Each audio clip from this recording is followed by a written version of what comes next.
Welcome to the Marriott MBA Today. My name is Carolina Lima, and today we have Shaun Bailey. Thanks for being here, Shaun. You're welcome. On the other side of the table for a change.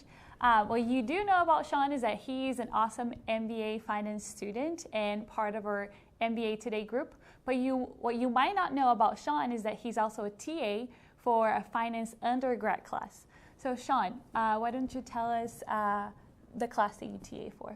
It's Colby Wright's finance undergrad class. That's Finance 453, and it's money, banking, and business. And they talk about, it used to be a MACC class, but they talk about the Federal Reserve and banking policy and the government policies for banks and all of the different dynamics that happen with banking. Okay, a lot of interesting stuff. And how many students do you have for that class? There are 3 sections. There's about 150 to 160 students. Okay, so that is a lot of work. So how do you balance being an MBA student, that I know it's a lot of work, and doing the TA work?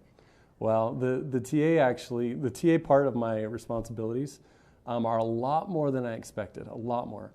I attend class every time that there's a class I attend for one of the sections, and I have TA hours every Monday and Wednesday for 2 hours each day. And then on top of that, I also have additional grading that we do for all of the assignments and the quizzes and the papers, and it's a lot. Yeah. There's quite a bit. Yeah, no, I bet.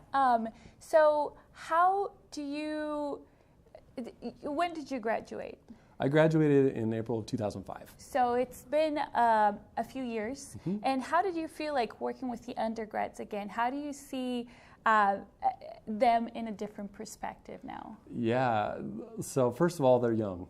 I don't remember being that young. Yes.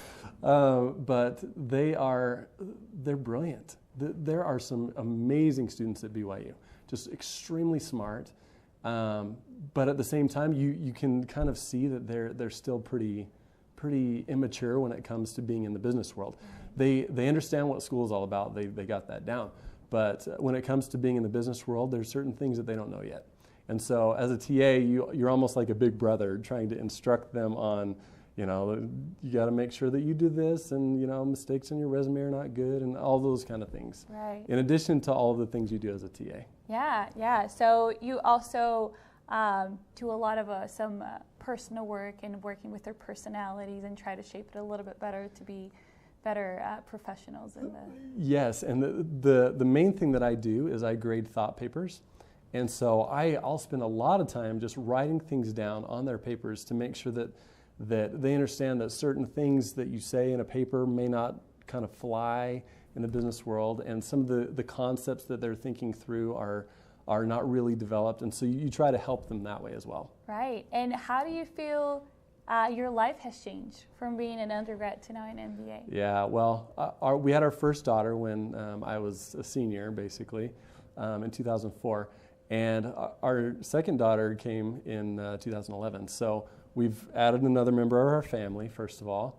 I've had several jobs since then. My resume's kind of grown. Oh, yes, I'm sure. And I've been through a lot of things in my work life. And there's been a lot of things that have happened personally, too. So just lots and lots of experience. I mean, with 7 or 8 years after school, you go through a lot of things. Yeah, a lot of things change. And from all those changes, what would be maybe 1 or 2 really good tips or advice you would give for your undergrad class?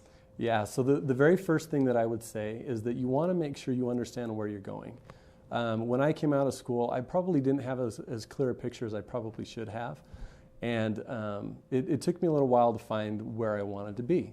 And so if they know where they want to go, even if it's an MBA later on, then they can kind of tailor their work experience to that goal. Especially if they want to go to a top MBA program later, they need to make sure that they understand what those programs want from them, and then find jobs that match what that experience would be. And there's so many good experiences out there for BYU undergrads that they really can tailor their resume to where they want to be. Yeah, that's a great advice, Shaun, and a great advice for whoever wants to in the future be in the MBA program. So, Shaun, thank you so much for being here. You're very welcome. And we'll see you next time.